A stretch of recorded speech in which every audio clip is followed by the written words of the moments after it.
हरे कृष्णा, राधे राधे सभी भक्तों को। आप सभी भक्तों का स्वागत है हमारे YouTube चैनल केशु शॉर्ट्स में। और आज की वीडियो में हम बात करेंगे एकादशी व्रत के बारे में। वीडियो शुरू करने से पहले आप सभी से प्रार्थना है कि वीडियो को पूरा सुने और बीच में स्किप न करें और वीडियो को ज़्यादा से ज़्यादा शेयर करें।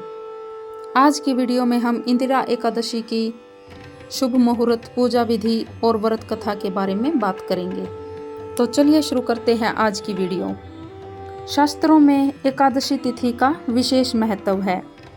हर महीने 2 एकादशी तिथि आती है, एक शुक्ल पक्ष में तो दूसरी कृष्ण पक्ष में।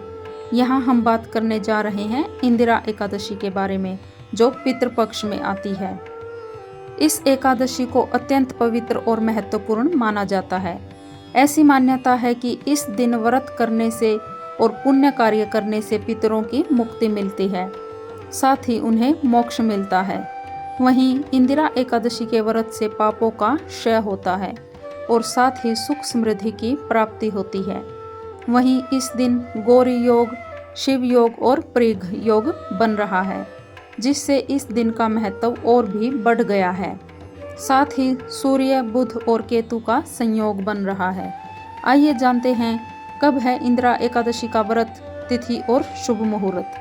ज्योतिषीय पंचांग के मुताबिक आश्विन माह की कृष्ण पक्ष की एकादशी तिथि 17 सितंबर को देर रात 12:21 पर शुरू होगी और 17 सितंबर को देर रात 11:39 पर समाप्त होगी। ऐसे में उदया तिथि के अनुसार 17 सितंबर को इंदिरा एकादशी मनाई जाएगी। पंचांग के अनुसार आश्विन माह के कृष्ण पक्ष की एकादशी तिथि पर शिव तथा प्रीघ योग समेत कई विशेष संयोग बन रहे हैं। ऐसे में इन योगों में पूजा करना मंगलकारी रहेगा। बता दें कि इस दिन गौरी योग का शुभ संयोग रहेगा। चंद्रमा अपनी स्वराशि कर्क में विराजमान रहेंगे, जिससे गौरी योग बनेगा। ऐसे में व्रत और श्राद्ध कर्म करने वालों को पुण्य फल की प्राप्ति होगी।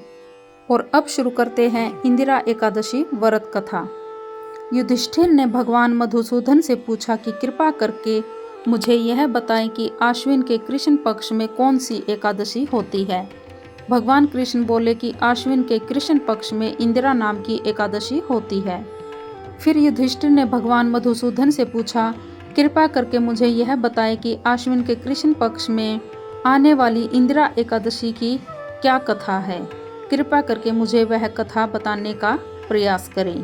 तो भगवान श्री कृष्ण ने कहा कि कथा इस प्रकार है। सतयुग में इंद्रसेन नाम से एक विख्यात राजा थे। इंद्रसेन एक बहुत ही प्रतापी राजा थे। राजा अपनी प्रजा का पालन पोषण अपनी संतान के समान करते थे। राजा के राज्य में किसी भी चीज की कोई कमी नहीं थी। राजा भगवान विष्णु का परम उपासक था। एक दिन अचानक नारद मुनि का राजा इंद्रसेन की सभा में आगमन हुआ। नारद मुनि राजा के पिता का संदेश लेकर पहुंचे थे। इसके बाद वे इस प्रकार बोले, मैंने तुम्हारे पिता को देखा था। वे व्रत भंग के दोष से नरक आए थे। राजन, उन्होंने तुमसे कहने के लिए एक संदेश दिया है, उसे सुनो। उन्होंने कहा कि इंदिरा के व्रत का पुण्य देकर मुझे स्वर्ग में भेजो। उनका यह संदेश लेकर मैं तुम्हारे पास आया हूँ।